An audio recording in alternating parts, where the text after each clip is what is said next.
there was some big news that pertains to all of NASCAR this week, including 2 of the 3 national series that we cover here on the Encore show. The schedules were released for all of the top 3 series for 2023. And I'll give everybody a bit of a brief rundown here. This is the first half of the schedule. Obviously, some of the highlights include North Wilkesboro returning to the Truck Series and the Cup Series coming back as well for the All-Star race. Of course, that was recently announced last week.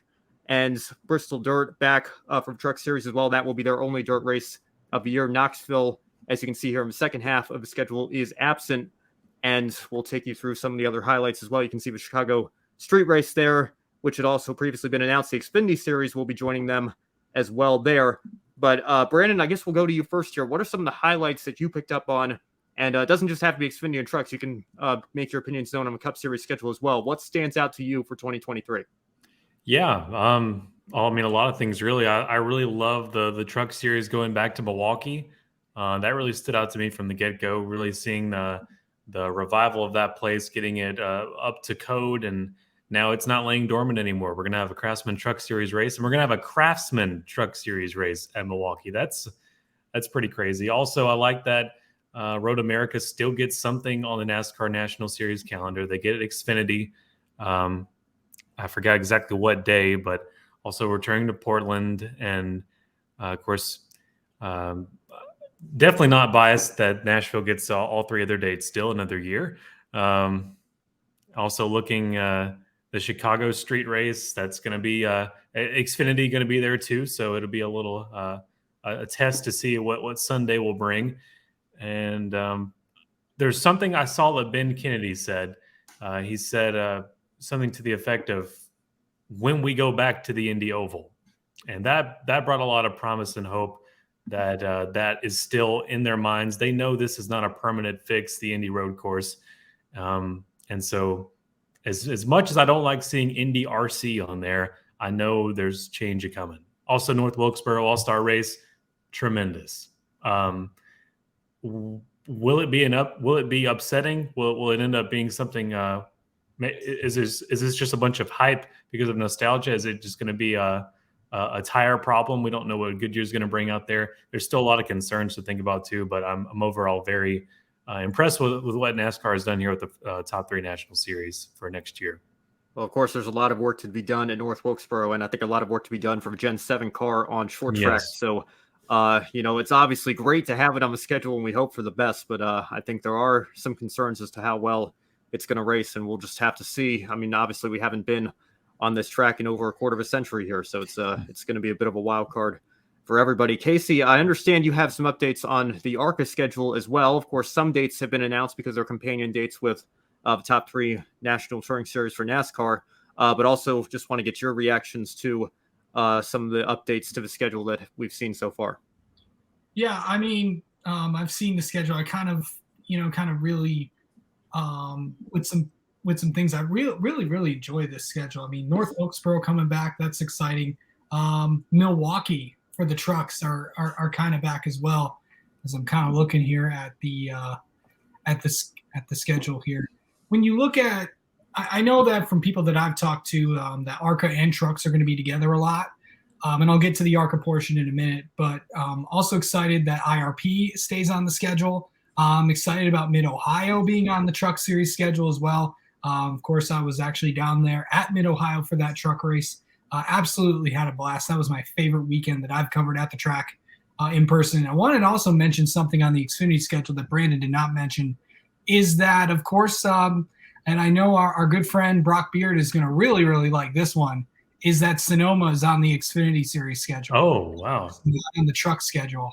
That's nice. So Portland and Sonoma are back-to-back. I know that another West Coast swing. I'm sure. I think we might see our good friend, the guy in the upper left-hand corner. You might have to make that trip again. Well, hey, no promises, but as soon as I saw that Portland and Sonoma are back-to-back again, Ethan texted me right away and said, if you're up for this again, we'll make it happen. So yeah, can't lock anything in just yet, but we would love to do that trip again with GRID and NASCAR back-to-back. Yeah, of course. Also, of course, the trucks are not going back to Sonoma. Of course, that's now the Xfinity Series, and of course, only one dirt race on the schedule as well. Of course, that's Bristol Dirt. Also, 8 road courses on the Xfinity schedule. Yeah. I actually what do you went. guys think of that? I think that might be. And look, I'm saying this. I mean, I think people know. Obviously, I try to remain objective now. I did grow up an AJ Allmendinger fan, and AJ's obviously a beast on the road courses. I'm sure he's loving this schedule. It's going to be Xfinity Series next year. But just speaking, I think I've even heard him say this on the record before. It's like, just, from a fan's perspective, or where the schedule should be, he was saying we probably have enough road courses at this point. Well, now we've doubled down on that. We're up to 8 for the Xfinity Series, almost a quarter of the schedule. What do you guys think of that? It's a little much, I have to say. AJ Allmendinger is already a lock into the round of 8 next year because of how many road courses are on the schedule. You can almost say it. That I think they got a lot of positive reception from adding road courses to the schedule, and so they thought, well, more of a good thing can't be bad. But yeah, it's probably reaching a maximum limit where you want to keep it even out. I mean, this is an oval series. Let's not kid ourselves. Stock car racing is an oval series. But the road courses have been great, but you got to keep it in a very good mix. Yeah, I counted on the road course schedule. There's 6 for the Cup Series, 8 for the Xfinity Series, counting the Chicago Street Course. Only 2 for the Truck Series. Yeah, well, that's it. I mean, of course, the Trucks didn't go to a road course for many years. They were an all-oval series for a while, and then they brought Canadian Tire Motorsports Park back. And, I brought some road courses back to the schedule in recent years as well. We'll catch up on some comments from the chat room here. Amber saying we went to Martinsville and not a fan of it, but for next year, Bristol or Richmond might be a better one. I think we're referring to the issues with the Gen 7, like we briefly mentioned when talking about North Wilkesboro. Of course, that's something that they have to sort out. But I wouldn't completely close the door on Martinsville yet, Amber. I think it's a very popular track that usually puts on a good show. Of course, this year's spring race was an exception to that. Not a very good product, but I think if NASCAR can iron out some of these short track issues with the Gen 7 or the next gen car, you might see a better show if you go back again. Amber also has a question for you, Casey. What's the best track for ARCA if you're going to attend a race there? I would say probably one of the short tracks, like I would say Salem or Toledo. Those 2 tracks. Berlin was a fan. Got to go to Berlin for the first time this year as well. If any of you want to go see some local short track racing out on the west side of the state of Michigan, of course, that is that track is operated by Jeff Striegel, of course, of MRN Radio. Of course, he's from that area, and Berlin Raceway has just been having so much improvements over the last year. Of course, they won the Advanced Auto Parts Advance My Track Challenge in 2021, and just made some massive improvements there. So I'd say those 3.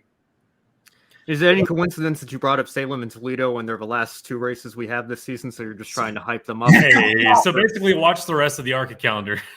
Yes. Yeah, watch the rest of the ARCA calendar. Salem and Toledo, of course, Salem is the track that ARCA has raced on the most, and then Toledo, of course, is the home of ARCA. And when they announced that championship race last year, I was really jumping up and down. I'm really excited. I know that they've got some big events going on there. I've heard there's going to be a massive the car count there is going to be solid, as I mentioned a couple entries on last week's show. Oh, and I do want to mention, going back to your original question about there were some ARCA dates that were confirmed. The races at Daytona, Phoenix, Talladega, IRP, Michigan, Kansas twice, and Milwaukee and Watkins Glen were all confirmed on the ARCA schedule. Also, the ARCA East race at Dover was confirmed, and the ARCA West Championship. Of course, the ARCA West Championship race will once again be at Phoenix next year as part of NASCAR's championship weekend. So it's those races are confirmed. I noticed many people noticed. I think Mark Christo from Front Stretch, he was actually the one that tweeted all this stuff. He noticed that Mid-Ohio and Pocono were not confirmed. I do expect ARCA to go back to those tracks. And in regards to the full ARCA schedule, don't expect any big changes. I wouldn't be surprised if all 20 tracks from this year returned on the ARCA schedule next year. However, with the East and West schedules, I've heard a little bit of stuff there, but that's obviously another discussion for another day. Our own Joe Samiego saying hopefully there's less rain when we go back to Portland next year. Or for there to be more rain, so I think we hopefully will get some better weather next season. And Amber adding on the road course discussion, you'd rather see a road course than Texas and Atlanta. I don't disagree, but at the same time, when you're up to these numbers that we're seeing with 8 road courses again, I think there was a time where people loved 1.5 miles so much that they really pushed the 1.5 miles, since that made up the most races on the schedule. And you've got races like Texas and Atlanta and tracks that were getting 2 dates. And I think that was a bit overkill. And now this generation of fans seem to prefer the short tracks and road courses. Well, now it seems like, especially on the road course side of things, they've really doubled down on that. And now maybe fans are starting to recognize we might be seeing too many road courses. So we'll see how things go next season. I'm sure selfishly, if you're an AJ Allmendinger fan or a colleague team member, you're not going to be complaining too much, because he's had the road courses pretty much on lockdown this year. He's won 3 of them, and it was played no small role in allowing him to win the regular season championship. But I think, from a neutral fan's perspective, I think, we're starting to push how many really should be on the schedule here. I was joking with some of my friends with all this, Colton Herta super license IndyCar debate, that the Xfinity Series champion next year should just be awarded the full 40 super license points, because whoever wins it is going to have to be a master on the road and street courses. But I just ordered a super license shirt that the Bus Bros actually got on there. I might have to wear it now. I might have to wear it on one of these shows when I get it in there.